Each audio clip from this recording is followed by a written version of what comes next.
Thank you, everyone, for joining us again this morning. I'll host a Zoom meeting at 4 o'clock Central Time this evening.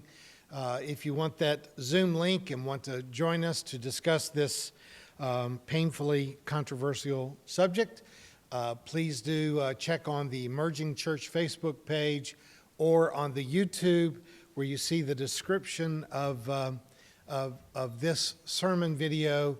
I will add the link in comments just below that.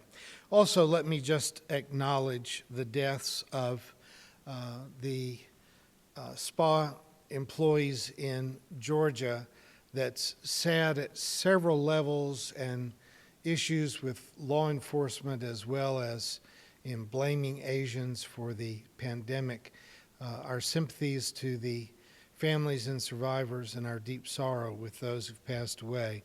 I'm sure that either David or I will probably speak to that event at another time. Today I want to raise a very difficult and complex issue about the plight of those who have been charged as sex offenders. Now, like a lot of people of my generation, I discovered the novels of Kurt Vonnegut like a breath of fresh air as being something that my teachers did not want me to read. It was so completely different from our assignments. Kurt Vonnegut actually gave some workshops for young writers in which he referred to his own work as trash fiction. But he peppered his books with sort of matter-of-fact recountings of historical events, some of which were loosely based on facts, but many of which were just absolute snarky fabrications of his imagination. The book that made him famous was Slaughterhouse-Five, which was full of both dark humor along with bits of hope, as well as some very frank exposés of just how corrupt and hypocritical that most people really are, while reassuring his readers that it really didn't matter that much because we're all pretty messed up. Though 50 years have passed since I read his novels, I remember his account of the invention of the photograph early in the 19th century, being followed up by an assistant to the inventor being arrested for trying to sell photographs of a woman having sex with a pony. Like any good fiction writer, Vonnegut gave specific names and places to the arrest of André Lefebvre in the Toulouse Gardens, even though there are no historical references to this event. Still, his point was fairly accurate, as fiction often is. Pornography, sometimes exaggerated and disgusting pornography, has been an ubiquitous part of civilization since long before the erotic paintings found in first century Pompeii.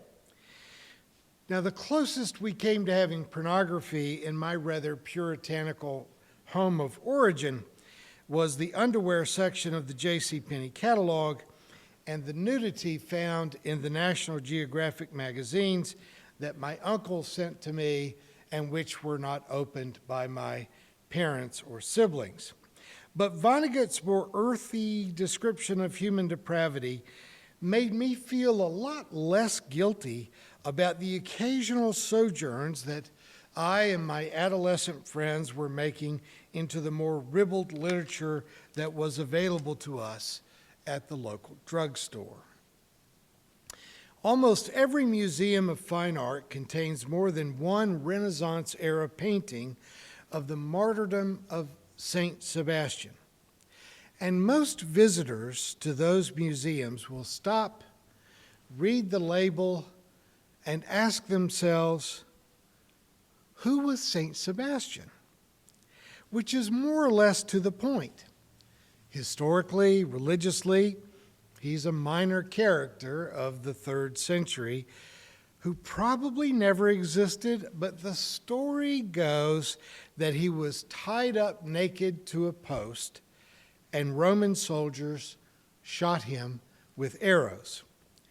That made him a perfect subject for artists as the world emerged from the Dark Ages because it gave them an excuse for painting an athletic nude male, even one who was sort of tied up in a kinky sort of way.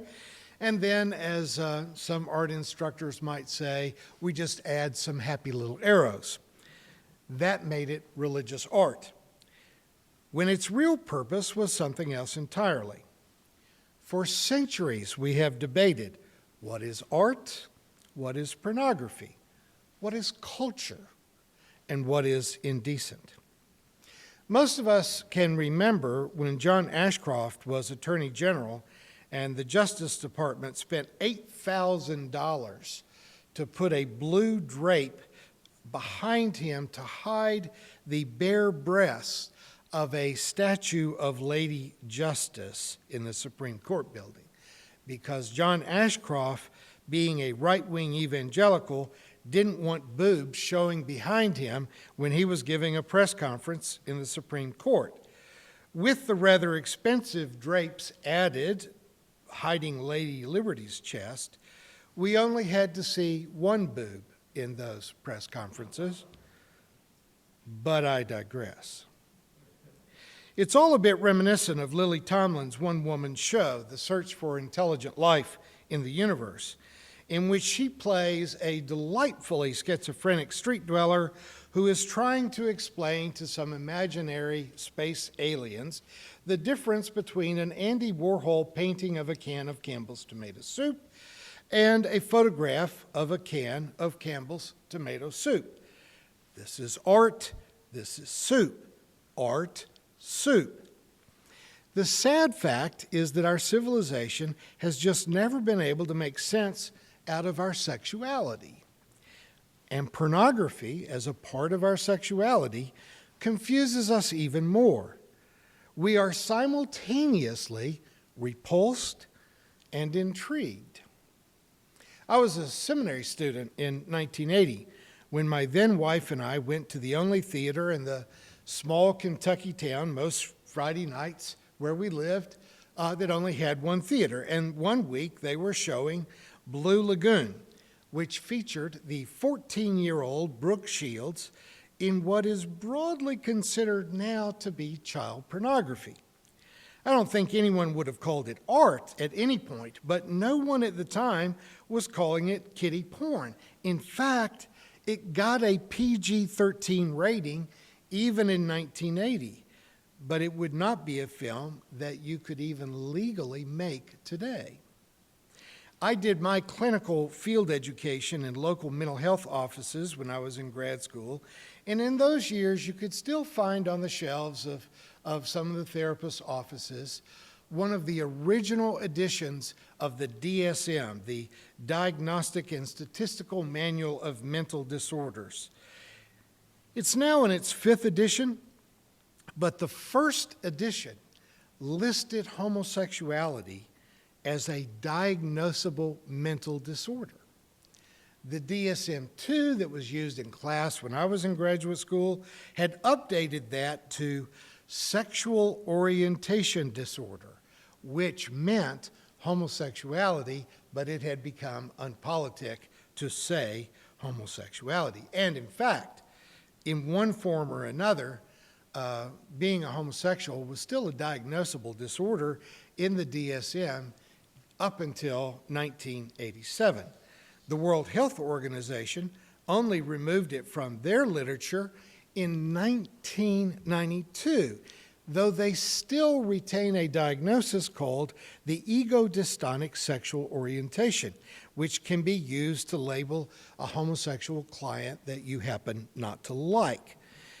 You see, determining who is sexually normal and who has some kind of mental illness or some moral deficit, it's a moving target. And even the world's largest associations of the best trained psychiatrists and physicians cannot seem to either agree or to ever get it right. Religious people often like to believe that their sacred scriptures outline a divine plan for our sexual purity. But I have to tell you, as a biblical scholar, the preponderance of Scripture supports not just polygamy, but concubinage, and it shrugs its shoulders at the notion of invading neighboring countries and capturing their young females to become breeders within your tribe. In modern times, most of us who try to find a defensible ethical approach to human sexuality have landed on concepts of informed consent. It is apparent that children cannot give consent. But then who is a child? That is a matter of debate at different times and places. It's a very touchy subject to bring up, but the Muslim prophet Muhammad consummated his marriage to the 7-year-old Aisha when she was 9, and Muhammad defended his marriage to her by explaining that they did not sexually consummate the marriage until she had reached the ripe old age of 9. While every state sets the minimum age for legal marriage at 18, every state also has certain loopholes for making exceptions if there is parental consent. In the first decade of this century, 21st century, from 2000 to 2010, 160,000 girls were married in the United States under the age of 18, and some were as young as 12. This is, in my opinion, tragic, but I only mention it to say that as a society, we don't seem to have much clarity on this. Two things we all seem to agree upon is that rape and sex with a child, always wrong. Yet some politicians still use the troubling term forced rape as if there was another kind, as if rape is not always forced, or that even if a child is a consenting partner, they cannot be considered to have any ability to make a decision about consent. Beyond that, the hashtag #MeToo movement and the preceding cases, such as Clarence Thomas's hearings in 1991, have gone a long way towards educating us about what is and what is not sexual harassment. And that enlarges both the social ethics and the legal conversations about sexual morals. I think what strikes a lot of us as being absolutely incomprehensible is that Mayor Cuomo's sexual harassment of his own staff has taken place after the hashtag #MeToo movement. I don't know what further education an elected official really needs under these circumstances. This is not a Mad Men 1950s setting that he's working in. But the sudden rise of the internet has complicated the sexual landscape. Much like Kurt Vonnegut's clever but fictional account of how quickly photography was turned into a means for distributing pornography, the internet immediately became a means of accessing porn without having to go to a sleazy interstate highway sex shop where you always run the risk of running into one of your next-door neighbors.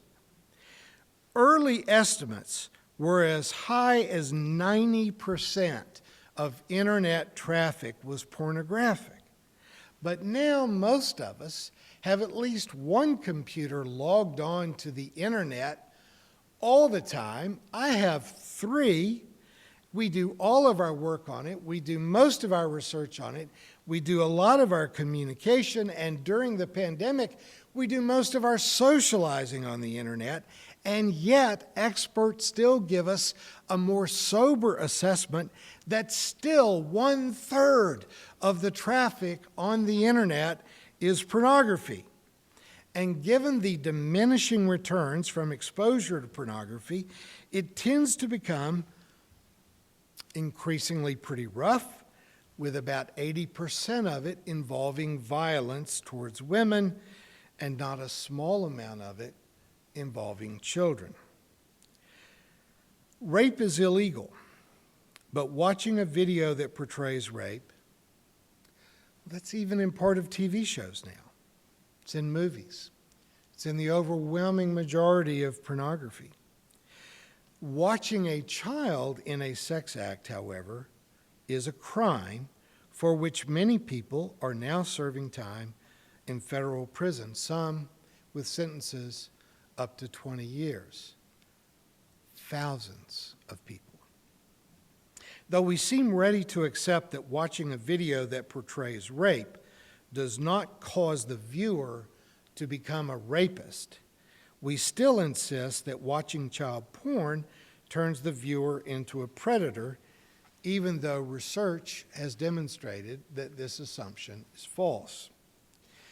A friend of mine asked me a few years ago to go to court with her when her son was being sentenced for possession of child porn.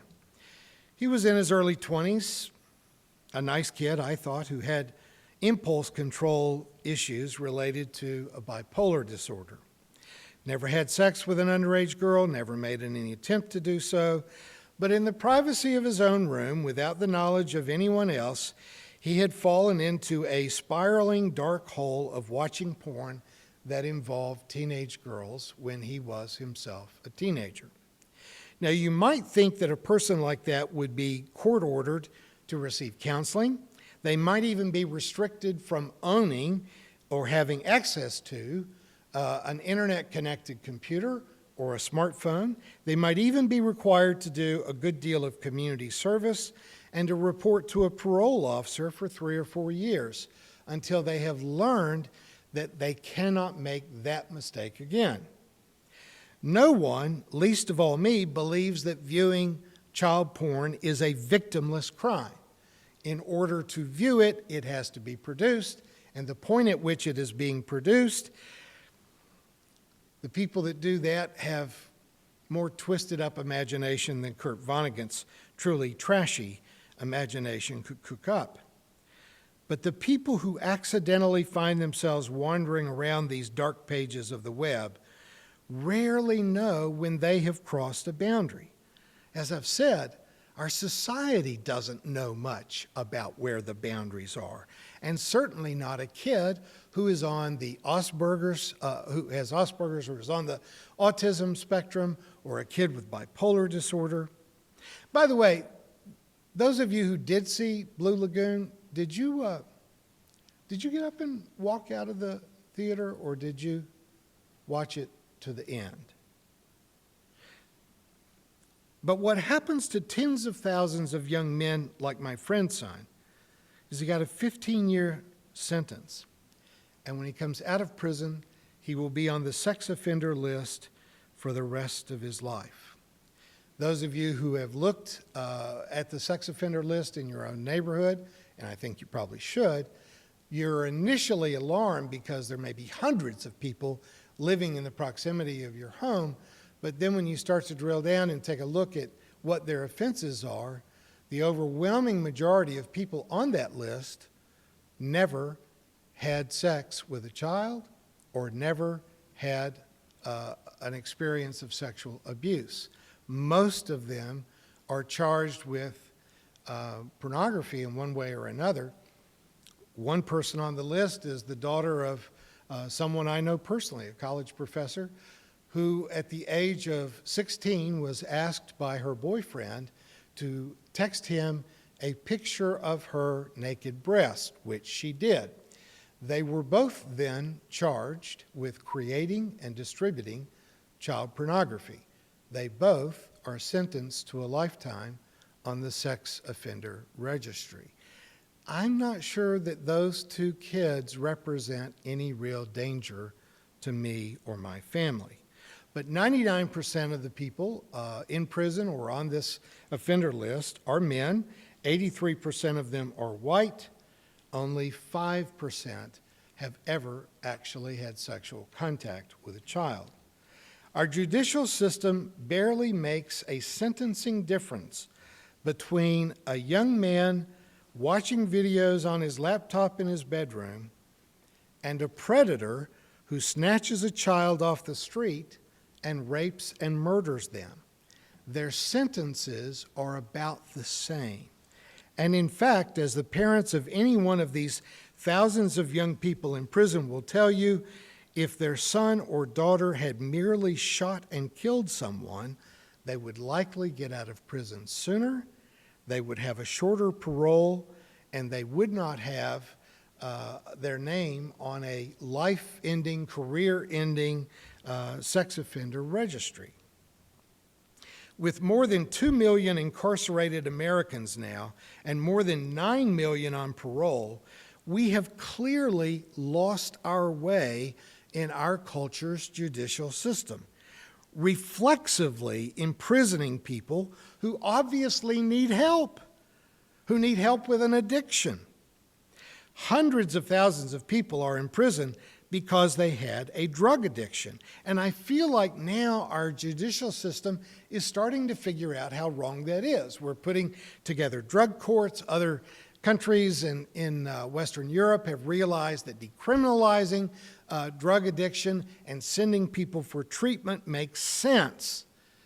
I don't know why we can't see the same thing with people who have porn addictions who need treatment rather than incarceration. But we hardly have any conversation about this absurdity because we still, for some reason, are willing to put these kids on an offender list that stigmatizes them for the rest of their lives, as if their particular sin was the unforgivable sin. I've participated in conferences and support groups for families of these people. I've published newspaper articles and written sermons about it, but I can tell you it is very difficult to generate sympathy for people who are obviously over-sentenced and chronically punished because somehow society still loves to hate these people. I even met with one of our United States senators to talk about sentencing in the federal courts on this issue. And after a long conversation, very sobering, she was able to say very clearly, there is no way that I can politically take up your cause. I am, however, going to go home and have a long conversation with the teenage boys in my family because it is very easy to make this mistake. What I find to be especially sad among families of these young men is that the whole family oftentimes finds themselves being ostracized. They're cut off from grandparents, aunts and uncles, siblings, their friends, and even their spiritual community. I wish, as a person with 42 years of experience as a member of clergy, I wish we could be confident that our spiritual leaders would be experts in giving loving support to people who are in the darkest moments of their lives, who have actually committed felonies, who have made terrible mistakes. But all too often we find churches, synagogues, and mosques to be ill-equipped to deal with the concept of forgiveness or acceptance, to deal with the people who are in their pews who are sex offenders. When you don't know what to say, couldn't you just listen? Couldn't you just shut up and be present and listen? But the unsavory nature of the crime makes most people want to avoid contact and to simply pretend that it did not happen. When I was in grad school in the early 80s, our professors confidently told us that pedophiles could not be cured and that the perversion only tended to become more severe and more violent. This was based on clinical opinions that were not supported by any meaningful research. Habitual viewers of child porn, porn addicts, and even child molesters generally do respond to treatment. Still, society is, generally speaking, altogether comfortable with viewing these offenders as being disposable human beings. Those who love them, their parents, their siblings, their friends, often also find themselves being shunned. Now, I don't take these biblical accounts as being an accurate recounting of historical events. I think they are moral lessons, but whether you read it literally or if, like me, you read Scripture as literature, there is a story in the 9th chapter of John's Gospel about a time when Jesus' disciples encountered a man who had been blind from birth, which is indisputably a sad thing, right? So the disciples asked Jesus, what caused this? Is it something the man did? Was it something his parents did? Who's at fault here? And Jesus says to them, this man's suffering is an opportunity for you to do a good thing. Jesus doesn't play the blame game. He doesn't try to say it was because of this or because of that, but he simply says, this is an opportunity for you to play God, literally, through forgiveness. Those of us who would claim to be spiritual or to be in favor of loving families or meaningful friendships need to remember that we have a superpower, and that is the ability to show compassion to someone who has gotten their lives into the darkest moment of their existence. In the midst of their sadness is your opportunity to show acceptance, compassion, understanding, and even forgiveness. I've tried to make it clear in this talk that the rush to judgment in the case of those condemned to the sex offender list for life is exaggerated, and I believe in most cases it's inappropriate. That is not to say that they are innocent. I don't think that they're innocent. But since none of us are innocent either, maybe we could dig down a little bit deeper for a better part of ourselves that is capable of showing mercy in other people's saddest and darkest moments. If not, why are you watching a sermon? If that's beyond your capability or your imagination, can't we be the better people? Thanks. Thank you for watching our videos. We are entirely dependent on the donations of our listeners and members. We hope that you find this content to be important enough to help us to keep offering these videos to the public at no charge by becoming a regular contributor. Please click on the donate button on our website at www.spfccc.org. Thank you for your support of progressive religious programming.